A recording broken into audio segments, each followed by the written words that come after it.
Hi, we're Art and Bree. 4 years ago, we left the city to buy a 100-year-old farm to turn it into our own productive homestead where we can grow our own food, build a healthy life, and raise our kids just how we like. If you want to join us in our homesteading adventure on our small farm, don't forget to subscribe to our YouTube channel. The backstory is we found mold in our house a year ago. Our kids were getting sick. Bree was getting sick because of it. We had to move out of the house. 2 weeks ago, I set goals for September on remediating and renovating the house. So today we're going to give you our update on week 1 goals for the house and how it actually went. Was it a fail or was it a success? We started the week with a big challenge when our bull attempted to breed our cow and actually injured her. That happened on Sunday. In the background of everything we were doing, we were giving extra attention to the animals, checking on the bull, making sure the cow was okay. We've got these 2 wire shelves built. Wow, it's too dark in here. We've got another one here I need to build. You ready, buddy? Yeah.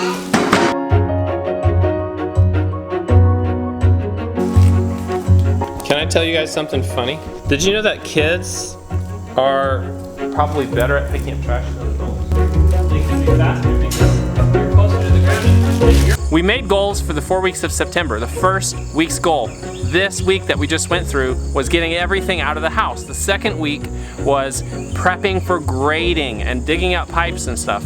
The third and fourth week, my goal is to gut the house. Can't see my face. Every time he says my goal is to gut the house, I feel like I'm gonna cry with joy. We started the week off really strong.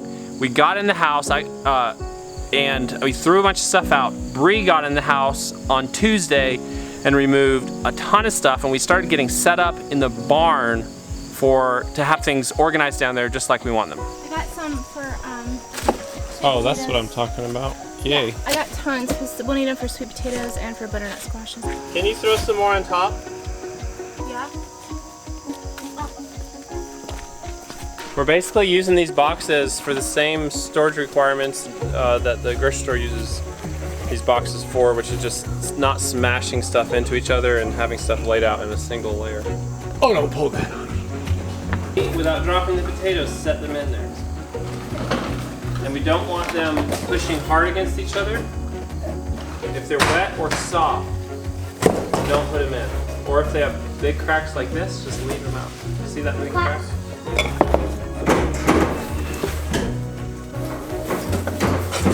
Here's a bin of really small ones, which we'll eat soon because they don't last as well. I'm just gonna throw them up here. And then here's some that are just second grade, big cracks like this, or a lot of noticeable little like pinholes from bugs. And we'll still eat those, but we want to eat them soon and not try to make them last.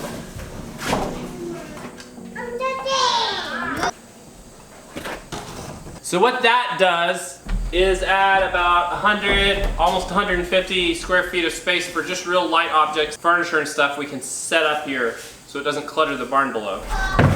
Part of the challenge of this is balancing life. Even though I quit my job a few weeks ago, life is still crazy busy, even when we don't go anywhere. I expect there to be days where we have to farm and not build our house. That's just needs to be expected. Even on a week when we just stay here, we can be crazy busy all day long. Yeah. And sometimes it can feel like, how is it even possible to get stuff done? And part of that's because we have 5 kids. Part of it's because we have a farm.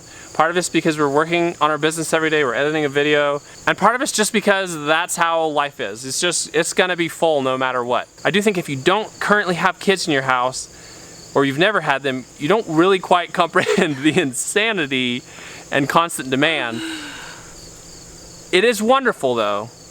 I don't think that you can know that either. When you have kids, it's like this overwhelming and shocking connection that you have with a person.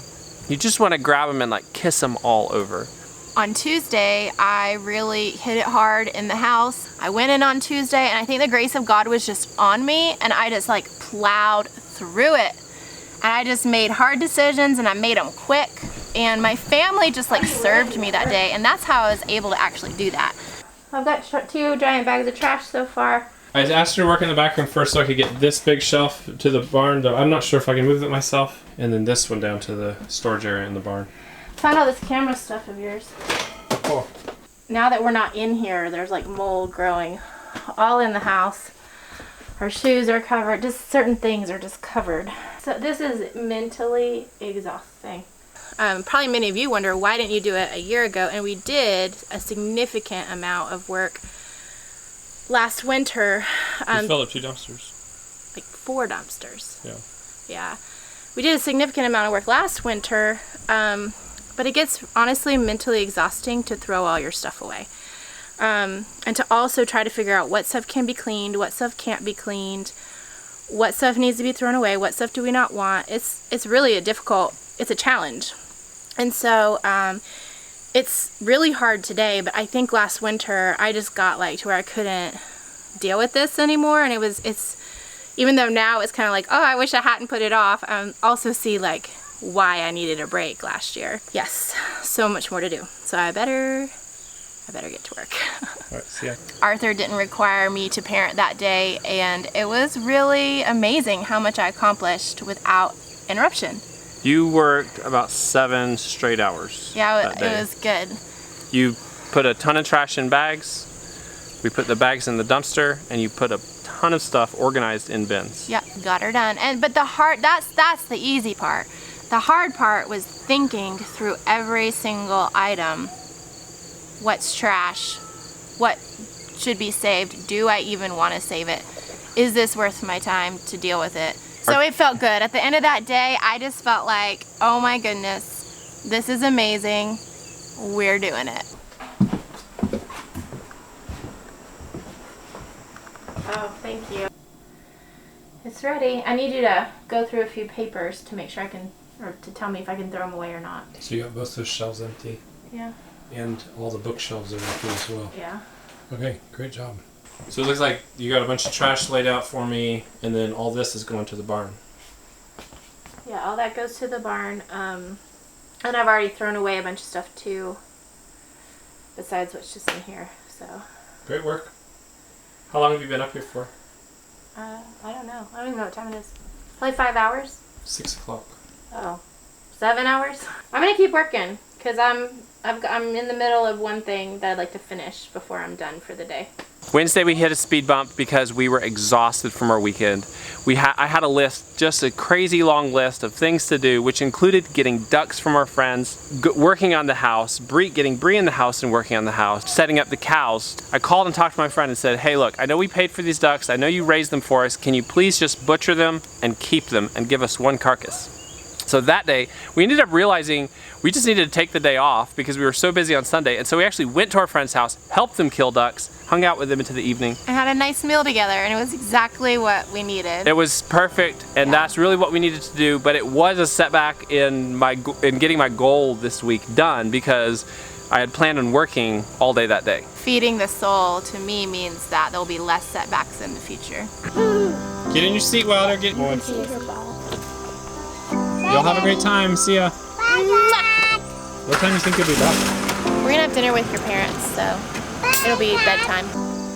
The family's gone, and so I have the whole day to work on moving the house project forward. The camper's a mess, and I need it to look tidy by the time they get home. Before I do any of that, though, I'm going to take 30 minutes, actually eat some breakfast, and have 1 more cup of coffee. Okay, it's not perfect, but I've cleaned up some, so it's a lot neater in here, and the floor's clean at least.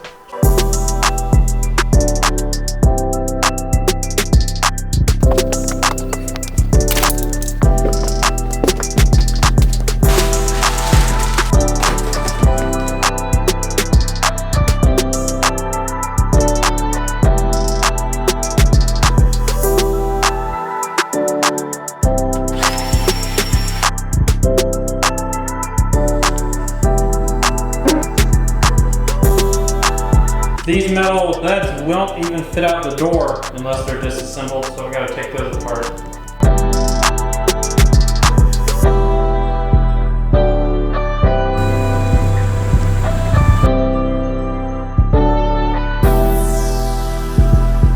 So now we're just going to take you on a little walk through the house and show you what it looks like, and I will tell you there's still stuff in here. So I technically haven't met my goal.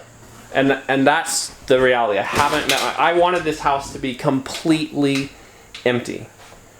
So we'll show you kind of the rooms in here. There's some stuff in here. Some stuff is already in bins and ready to carry. There's a bed in there that we're actually giving to some friends. So at least that's lined up. There's 2 things in that room that need to be moved out. There's odds and ends here. Some of that's trash, some of that's staying. And there's a few small pieces of furniture in here. However, there is no fridge, there is no stove, but there's no shelves in this room. We got every big thing cleared out of this house. Oh, I forgot one thing. I forgot this wood stove. Oh, man. Yeah. Okay, so there's 2 big things in the house. 2 big things that I need help to move, and it's gonna be a job to move them. That wood stove, extremely heavy. Hopefully we can pull the bricks out of the inside. I'm pleased because almost everything we have to do in here, I can do. Yep. You don't need to help with it. There's just those 2 things that you need to do. But everything else in here, I can pretty much deal with. So what is the other big thing that I didn't move? Yeah, the piano. This is actually one of the hardest things for me about this whole situation is that my kids haven't been able to take piano lessons since all this happened. It is an old piano. Some of you piano people may say, well, where are you going to store the piano? We're actually going to put it in the barn. It's not ideal. But this is the piano that when the guy showed up to tune it, he said, hey, this is an old piano. It's going to start breaking. It's going to be expensive to fix. So I'm going to tune it down. I think he tuned it down a half step to reduce the likelihood that strings would just start spontaneously popping and breaking. He basically said when it starts breaking, you shouldn't fix it. Which is a little hard for me because it was my grandma's piano. So no, it's not fancy. It wasn't expensive, but it was my grandma's piano. So, and it's small, which is perfect for this little house. Having your daughters play on your grandma's piano is just really special. So even though we didn't completely meet our goals, I feel like we did well. I'm very pleased. We're making progress, and this whole setting goals things, I just have to realize it's not just about meeting the goals, it's about getting the whole job done. Yeah. And the success of the goals this go around is that they actually motivated me to move forward, and I'm just seeing like, hey, if I keep setting weekly goals, I can actually get this thing done. If you're wondering why Bree's wearing a mask and I'm not, it's because we have a little bit different perspective. She's affected more by the very low mold levels. Basically the mold in the house, it's not some crazy toxic black mold, it's just the environmental mold that's in the area, but it's at higher levels. It's concentrated in the house. So super high levels. Like I think outside numbers were like 850 and inside numbers were like 23,000. yeah, so very different but amounts. It's yeah. Anyway, but we lived in there for all that time. I don't mind walking through. But Once I start, when I'm moving stuff, I'm wearing a mask. When I'm shifting stuff and especially gutting, it's going to be a whole different deal. Okay, good. Because I don't want to get messed up. Because I did get really sick and I'm still dealing with it. So are some of our kids. We are walking down into the barn that is across from the camper. We have a few barns on our property. And I feel like this is like the big reveal, except we're not done yet. But it feels like a big reveal to me because this has been in my head to do for almost a year. We have so much down here, so much space. So this whole section of the barn is where these things will go. And I had to think long and hard about what to keep, and I just couldn't get rid of all my books. Just couldn't do it. So they're just all being cleaned and stored, which is a huge process, but I just cannot get rid of my books. Right now, the main part of our barn is totally filled with stuff, but over the next few days, we'll get this knocked out and the whole middle of the barn will still be open. All of our homesteading stuff, all of our homeschool things, all of our extra clothes and shoes, it will all be accessible to me. Just like if I lived in a house, and it's just makes my heart feel so relieved. It's week one. It's week one of building the house that Love built. That's what we're calling it because so many people have helped us out, and so many of you all also contributed really generously when Swedish Homestead set up a GoFundMe so we could actually get this house done. And we want to honor that in what we're doing on the house. So it's week one, yeah. Week one, house that Love built. I think we're gonna make t-shirts. Good idea.